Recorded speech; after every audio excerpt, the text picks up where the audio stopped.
And guess the funny thing, coffee is not sweet. You can literally speak up for yourself.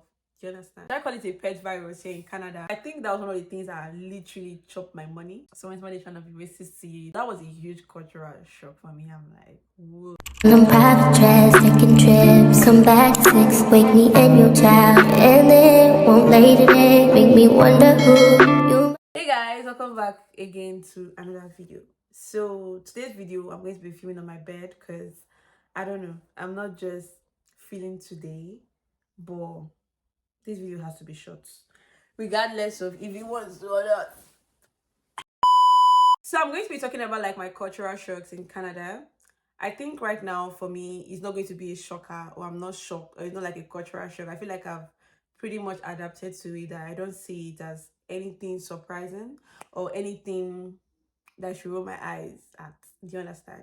So the first thing on my list is no African time. And we all know what no African time is. Going late. When they say 3 p.m., you're coming like 2 hours or 3 hours past time. Like I feel like here, not even I feel like here in Canada, or since I got to Canada, their 3 p.m. is their 3 p.m., their 4 p.m. is their 4 p.m., their 8 p.m. is their 8 p.m. Like nobody is joking with their time. So you need to be right there.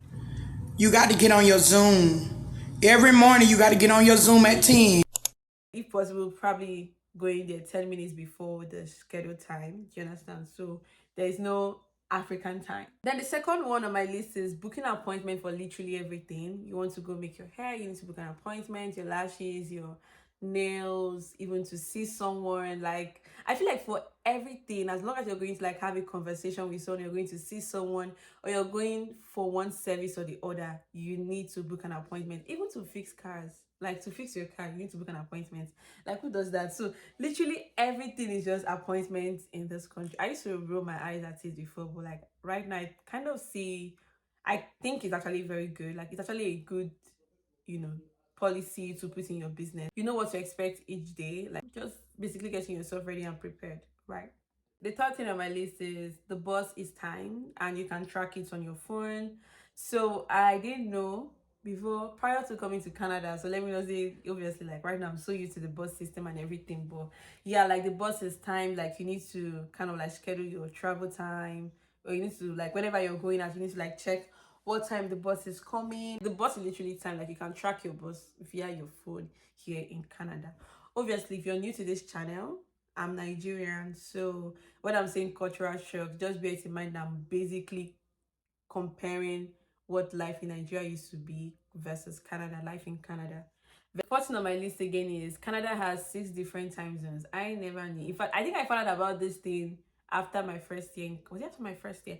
I actually knew that it had different time zones, I think, but I didn't know it had 6. Because how I got to know that it had different time zones was that obviously I have like other friends in other provinces here in Canada, and whenever I'm like, oh, what's the time over there, they're like, oh, it's 7 and it's 4 p.m. in my own province. I didn't know it has 6 different time zones. Do you understand? So obviously the first one is Pacific, Mountain, Newfoundland. You know what, I'm gonna read it out.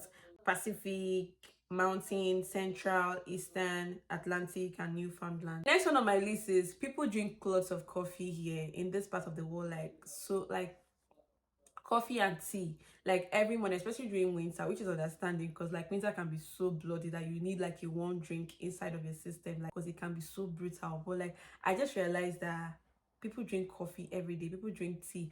And guess the funny thing, coffee is not sweet. I don't know, like if you're a Canadian, or even if you're Nigerian, or if you're black and you're, in fact, if you're watching this video like and you love coffee, you guys really need to tell me why you guys enjoy coffee. I'm in Nigeria and I didn't like it.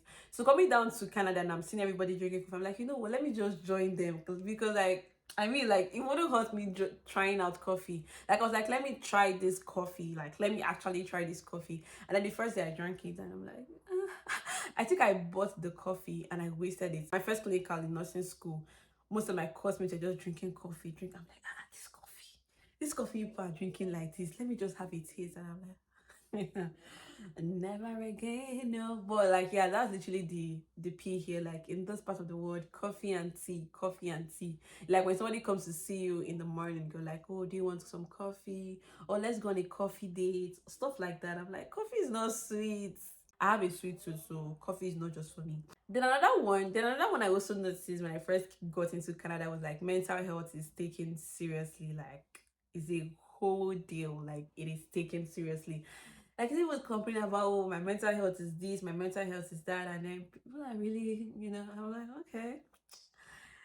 I don't want to say much about this, but let's just leave it as okay. Then the next one is there are actually indigenous Canadians and then Caucasians. I didn't know, indeed, I never knew about this. I feel like my first year in Canada, I think when I was here for like 6 months, my first 6 months in Canada, my roommate then used to tell me about, so there are like indigenous people in Canada. I'm like, I couldn't even differentiate between indigenous and like white people, but having stayed here for a while, I'm able to like differentiate between like indigenous and like Caucasians. So the indigenous are I think they are native Indians. I stand to be corrected. They're like native Indians and they originally owned the land. So someone's money trying to be racist to you. The next one I also noticed is that stores are always on sales. And when I mean stores, like literally, let me not say all, but like most stores, like majority of the stores here are always on sale. They're always running one sales or the other. I found that really surprising, like, oh wow, okay. So I think that was one of the things that literally chopped my money when I first got to Canada, because I'm like, oh, this is on sale. I'm just like packing because I'm like, oh, I don't know when theirs will be on sale, but trust me, they're always on sale. So even when you go to the stores and then you see them selling something or you see that you're on sales, you don't need to like get all those stuff because they will still be on sales the next time you get there. So there's no point trying to like buy everything when you can actually go there next time to get it. Do you understand? Then the next one is, I don't want to say Canada is a cashless country, but it is literally. I mean, there's no policy out there stating that, oh, like we don't use cash in Canada or Canada uses a cashless policy. But to be honest, I can't remember the last time I held cash in my hands. Apart from the fact that, I mean, like my own money, apart from my job or like my work and everything, I can't remember the last time I held my own money in my hands. Like, it's as though there's this invisible cashless policy existing in Canada. It's not yet, like, people are not saying it out. Now the next one is like when you're trying to dispose your waste, or when you're trying to like do it with your waste products, we have the recycling, we have the organic waste, and then we have the ones you need to refund. So yeah, I didn't know. So the organic are like, you guys already know what organic is, like perishable products basically. Do you understand? Like things like like maybe like tomatoes or like onions, stuff like that. And then we also have the recycling where you can recycle your carton, your stuff like that. And the next one is that everyone has a pet, and I feel like at this point it is a virus. I feel like it is a virus that has gone like everybody literally has a pet in this country. And trust me, I don't like pets. I don't use what I hate pets, but I honestly don't like pets. Like if you have a pet, if you have a dog, you have a cat that you cherish so much, just keep it away. Like when I mean away from me. I don't know why. Like you're walking on the road, you're seeing pets, you're at your workplace, there's pets.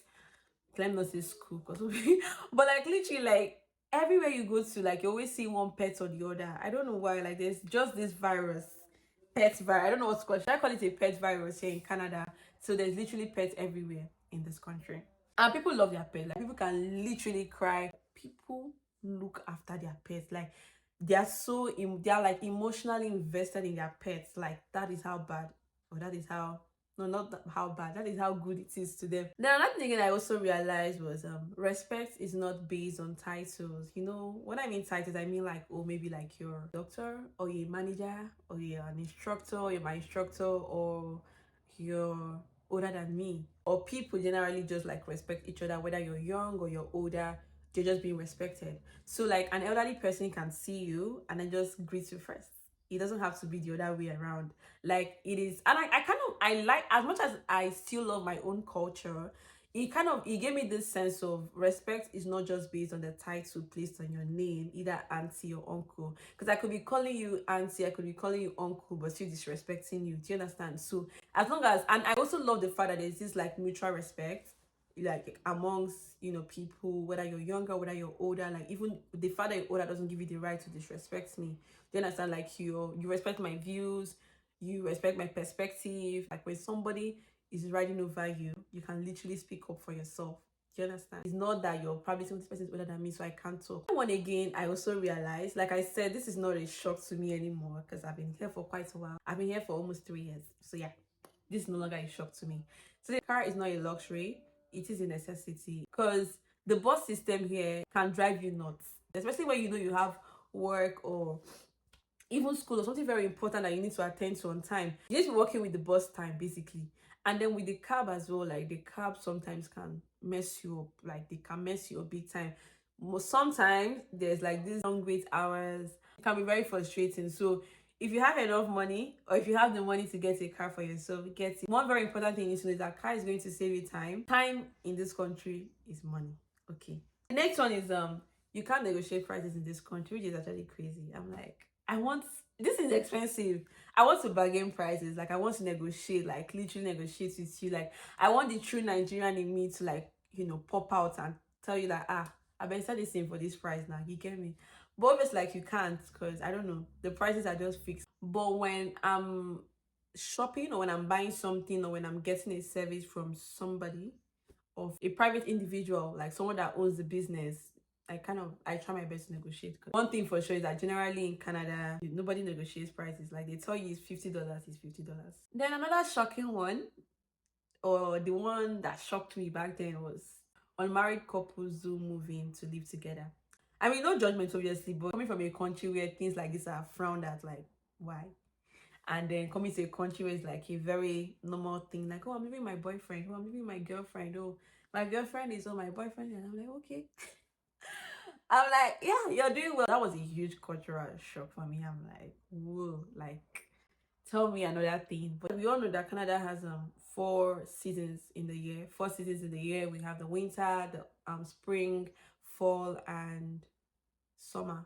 I think, yeah, summer. So I think during the winter season, it gets dark really early. So as early as 4 p.m. everywhere is dark, as though it is 12 midnight.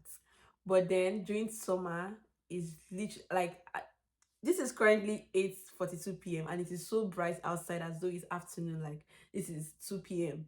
Back in Nigeria, I don't necessarily need to look at my phone to know if it is getting late or not. Like just looking at the weather, you can literally tell that it is getting late or it is too early, whatever. I'm done with my cultural shock in Canada. Obviously, like there are so many cultural shocks I've experienced here.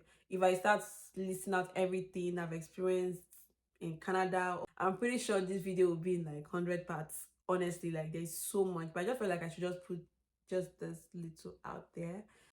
Obviously right now all this that I listed is no longer a cultural shock. Do you understand? Because I adapted to it really quick. Not really quick, but like I did adapt to it, so I don't see it as a cultural shock, and I just see it as a norm, like normal. Not everything, but I mean I see it as a normal based off on me living in the country. But so we've come to the end of this video, so let me know if you're in Canada, any other country, UK, US, whatever country. Let me know what your cultural shock is.